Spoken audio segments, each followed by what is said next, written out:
कि भाई एक आदमी गलत डाल रहा है, एक कानून है कि उसको अरेस्ट करो या उससे बात करो, उसके खिलाफ मुकदमा दर्ज करो।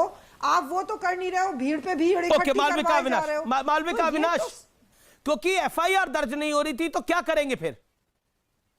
नहीं, मुझे लगता है यास्मीन जी ने फैक्ट्स नहीं समझे हैं। मालविका अविनाश, मुझे बोलने दीजिए प्लीज। 5:30-6 बजे ये लड़का फेसबुक पे पोस्ट डालता है, 7 साढ़े 7 बजे ये लोग पहुंच जाते हैं पुलिस स्टेशन रिपोर्ट दर्ज कराने के लिए, और खुद डीसीपी नॉर्थ ईस्ट बेंगलुरु के मौजूद होते हैं पुलिस स्टेशन में, और इनसे कहते हैं कि हमने कंप्लेंट लिख लिया है, हम उस लड़के को बुलाते हैं, उसके बाद इसका इन्वेस्टिगेशन होगा और उसको जो पनिशमेंट मिलना चाहिए वो मिल जाएगा। लेकिन इनको सब्र बिल्कुल नहीं था, क्योंकि जलाने का पहले से प्लान था। सब्र इसलिए नहीं था क्योंकि जलाने का पहले से प्लान था। हम ये बात समझ लें कि यास्मीन जी तो घुमा घुमा के बोल रही हैं, मैं सीधा बोलती हूँ। अहम मुद्दा और सबसे बड़ा मुद्दा जहां तक बेंगलोर का सवाल है यही है कि this was not a communal violence.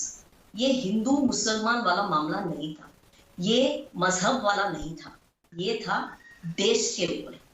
आपने अगर पुलिस स्टेशन जलाया है तो ये विद्रोह तो देश के ऊपर है ना। This is arson against the state.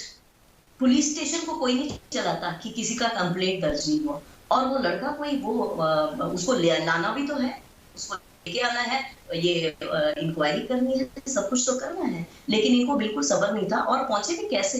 With stones, with sticks, with weapons, with petrol bombs, और जो गाड़ियां थी, जो एक ही रास्ता था पुलिस स्टेशन पहुंचने वाला, दी ओनली मोटरेबल रोड, उसमें गाड़ियां जला दी। और मैडम दलित की बात कर रही है, घर तो दलित का ही जला ना बेंगलोर में भी। तो ये बहुत सारे मुद्दे हैं। यास्मीन फारूकी अलग मुद्दा है। फिर आप यूपी की बात कर रही थी, मेरी बात नहीं कर रही, यूपी की बात कर रही थी। नहीं, दोनों की ना बेंगलोर में भी येदियुरप्पा भी योगी मॉडल अपना रहे हैं, बीएस येदियुरप्पा भी योगी मॉडल अपना रहे हैं। फेसबुक के पोस्ट के ऊपर देश को जला देते हैं, किसी को सब्र नहीं है। दिल्ली में क्या हुआ? दिल्ली में क्या हुआ? दिल्ली में क्या हुआ? आप ईमानदारी की, आप लोग ईमानदारी वाली बात करना नहीं चाहते हैं मेरी बहन। आप लोग इंसानियत की बात नहीं, जो हुआ वो गलत हुआ, उसको मैं कभी सही नहीं कहूंगी, लेकिन जो कानून, यहाँ कानून की बात हो रही है। पुलिस स्टेशन जलाते हो, किसने हक दिया पुलिस स्टेशन जलाने का? किसने हक दिया डीसीपी को बंद करने का?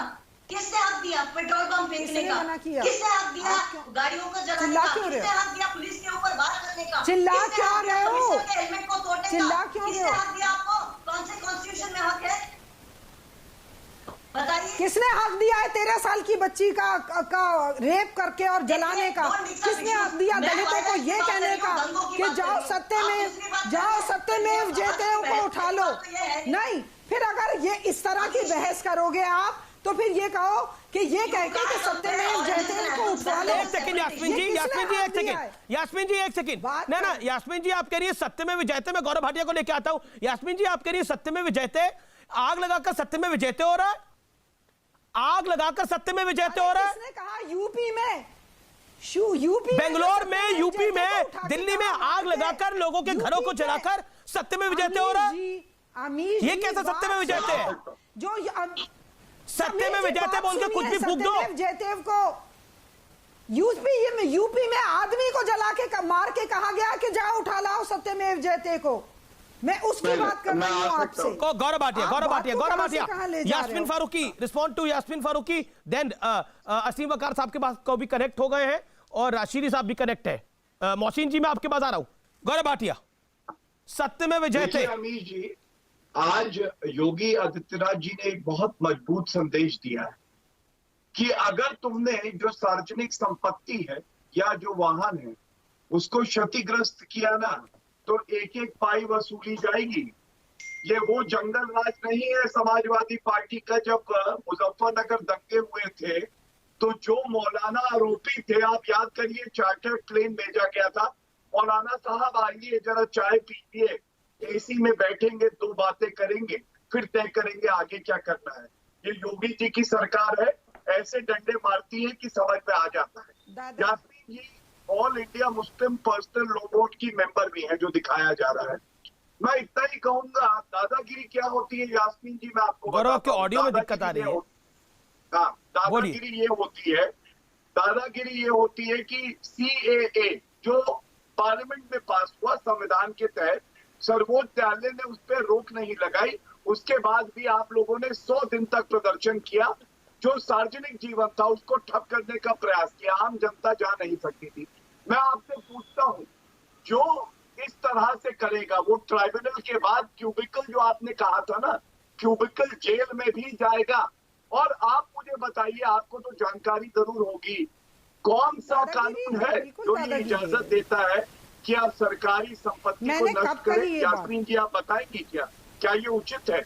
नहीं, मैंने आपको सर्वोच्च न्यायालय का जजमेंट में कहा है कि सार्वजनिक संपत्ति अगर नष्ट हुई तो वसूला जाएगा। आपने पढ़ा होगा। दर्शकों को जरा बता दीजिए, चिल्लाइए मत।